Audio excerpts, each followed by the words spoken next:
Jeff, this is so interesting, we could puke. Blech. We are supporting Dodgy in Southampton on May the 22nd. And we're going to release a new single around that time to coincide. See you there. When I wake up, it's the same, you know. Everybody wants to look at my face. I found a piece of bark because I want to, closing the door because it's noisy out there, tell you about something. This is a piece of bark. It's from a tree, these trees out there, if you're watching the video on Substack or YouTube. You'll be able to see it. And if you're not, you won't. Locking the door in case. I mean, you know, in case nothing, really, just for privacy's sake and for one less thing to think about. Look at this!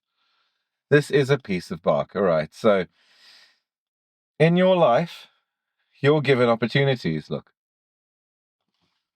Do you see this opportunity? Okay, so you're given this opportunity, right? Now, my life has been full of interesting opportunities, and some of them are big, seeming. It's rude. So some of these opportunities seem really big. Some of these opportunities seem really small. Comparatively, this piece of bark is really small compared to the tree it came off of, but I'm going to use it to illustrate anyway. And that is this piece of bark's opportunity. Isn't it beautiful how it just all goes around? Right, now, opportunities. I was given lots of interesting opportunities in my life, and I've taken a lot of them.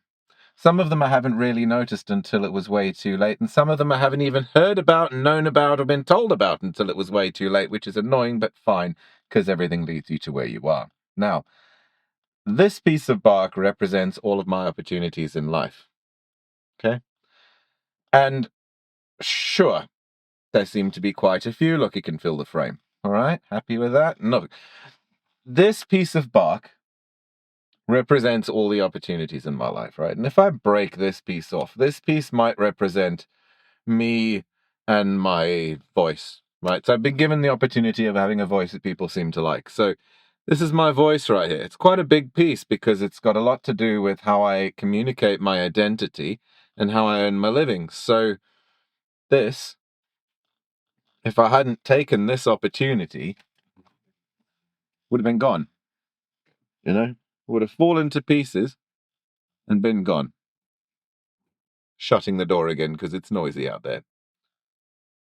I still have all these opportunities, though. I still have the rest of this piece of bark of opportunity. All right, so I'm not bad at singing, so this represents the album that me and Kenneth Arrow made called It's All Happening Here. This represents the musical theatre that I've done, and this represents all the time I was singing with my mum. So if I hadn't taken this opportunity of my voice, you guessed it, that too would have been out the door. Thrown in road. So, see this? See this? This tiny little piece here, this tiny little piece of opportunity represents what used to be my level of editing skill. I used to be this good at editing, but I got opportunities in editing when I was this good at editing. And I got better, and I got better, and I got better. But without this little piece, this little tiny, insignificant, very easily missable piece, I wouldn't have a lot of what I have now through the opportunities that come through multimedia editing, photos, audio, video. And you guessed it, that too would have been out there. Shutting the door again because it's noisy out there. Deal with the banging. It's not my problem. It's yours. You're the listener. Now, I still have all of this bark, right? So this piece represents the opportunities I was given because I'm tall. Okay, so if I hadn't used this opportunity to get into roles in theatre or to get into other avenues of life, to climb things, hell, trees, whatever it is, if I hadn't used the opportunity of being tall that this piece of bark represents, that's also gone out the door. Now, I'm left with this much smaller piece of bark now. This is all I've got left, right? But it's still a relatively big piece of bark compared to some of the other pieces of bark I've thrown out. I don't know what to call this piece of bark, because I'm not going to list every opportunity I've ever had in my life, but it strikes me that white privilege is a thing that I'm learning about more and more, and that I think is important to recognize, and that we're currently busy deconstructing, which is great. And that's so interesting I could puke. But if this represents, right, dually being white and a man, those are big chunks of privilege, right? Big opportunities. But if I hadn't used these, and they'd gone out the door as well, sorry for the bang, I'm closing it because it's noisy out there. If I hadn't used those properly, responsibly, hopefully most of the time in the right way, I wouldn't be where I am today. And it also depends on how you squint, you know? More and more being a white man isn't that much of a privilege because people are wising up to the bullshit that's been perpetrated, and that's good. But, you know, that'll go away at some point, and something else will be beneficial, or whatever the hell the word is. I'm not getting into race politics. But what I am getting into is using all of the little opportunities that you've been given, all the little scraps of inspiration, because I've done that. I've gone, oh, I'm not terrible at this. Well, let me do it, right? And I'll give you another example of another one that's coming up later and how I feel about it. So I am sat in this car, which me and my wife bought together, that we use to improve our lives, to do what we need to do, to fulfill the obligations we need to fulfill, to go the places we want to go to. That wouldn't have been possible had we not taken all the opportunities we could to get here. So opportunity is a big thing in life in general, but especially in this example, right? If you look at it through this lens, if I hadn't started editing sports videos, BMX videos at a very young age, I wouldn't have then continued to edit for corporations, corporate video. I wouldn't have been editing courses for people. I wouldn't have been editing YouTube videos for people. I wouldn't have been editing any of this stuff. I have now done over 25 podcasts, multi-season podcasts. And that's huge. That's really huge. And I've been saying 25 for about 2 years now, and it hasn't gone up, and people ask, why aren't you saying 27? Why aren't you saying over 30? It's because my clients are loyal. When they start working with me, they like it and they stay here. And I used another opportunity to make that true. I was given a mother who has a high degree of social understanding, a high degree of emotional intelligence, and she taught me how things seem to work in the world isn't always really how they are. She taught me so many different lessons. She taught me coping mechanisms for calmness, for success, for so many things. She basically taught me everything. And through that guidance, that was my opportunity to then use all of those lessons to build myself up to where I am today, to where I can be sitting here in the car the opportunities bought, talking to you in the camera and the phone that the opportunities bought, with the time that the opportunities bought. And this is so interesting I could puke. It's all about doing the things that you're good at. Voice that commercial if you have a good voice. Edit that video if you've got a good eye.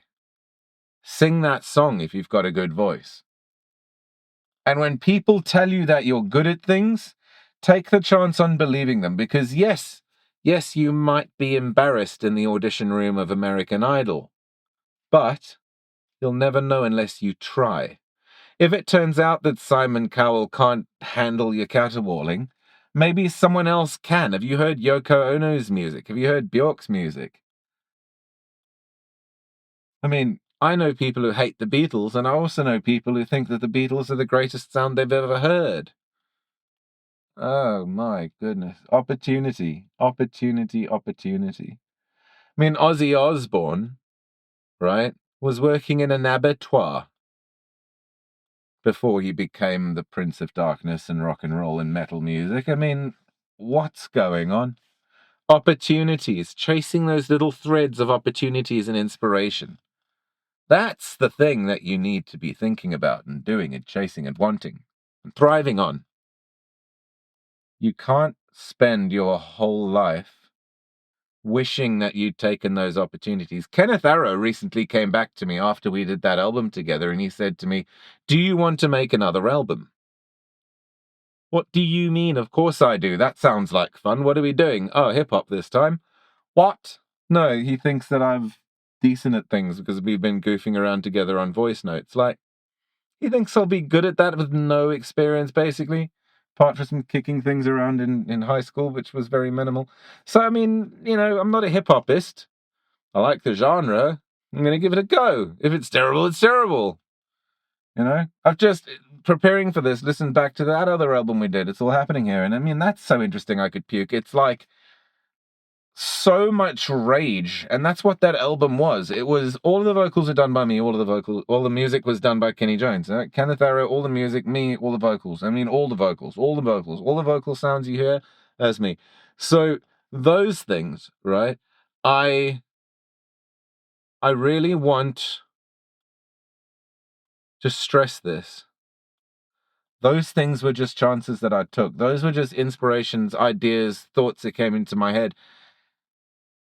And I was listening back to it and I was thinking, a lot of this works. Some of it doesn't work necessarily like in the traditional sense, but I stand by all of it. And the therapeutic process of like trauma dumping into a musical form is very natural to, I think, a lot of us. It's very natural to me.